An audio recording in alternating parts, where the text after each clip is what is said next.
back to the store, of course, asked the gentleman what I was going to do with this suit. I was getting kind of fed up at this point.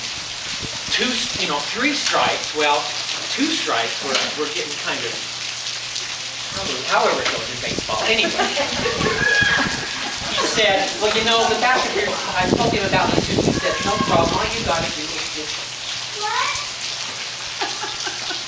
my goodness. The suit was getting better and better. I thanked him and I walked out the store. And here came my in-laws, Ron and Eloise. Now, Eloise, she's a pretty sharp dresser. I wasn't going to ask Ron about the suit because I've seen the suits that he wears. And so Eloise says, Lamar, that is a sharp-looking suit you've got on. And I said, well, thank you very much. And she said, but before you leave, you better fix the front of that suit. It's just a little bit baggy in front. I couldn't believe it. Here came the three stripes. Now, I was ready for the three stripes this time. I said thanks and told him I'd see him at the reunion. And went back to the store and I said, sir, the front of this coat is just way too baggy. He said, Mr. Evans, now don't you fret. By this time you know that we have answers to all of your problems. Well, all you've got to do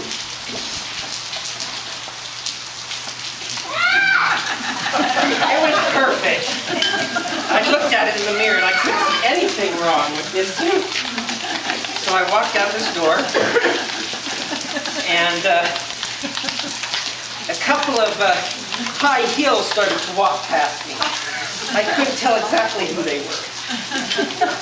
But they stopped and said, Lamar, how you doing? I said, I'm doing great. How are you guys? And they said, that's a sharp-looking suit you've got on, but there's just one thing wrong with it. I couldn't believe it.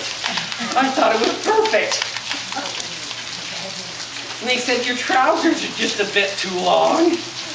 Oh, my word. So I walked back to the store. I got this out, but I said, this is it. I can't do this anymore. The trousers are too long, and what are you going to do about that?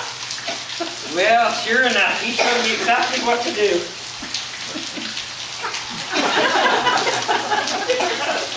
It was perfect! I was sure of it!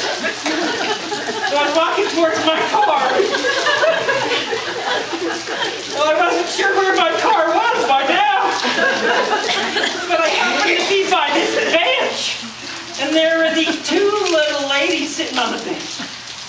And I could hear one of them. I said, Gertrude, would you look at that poor bent over old man? And the other one said, yes, Myrtle, but would you look at his sharp-looking suit?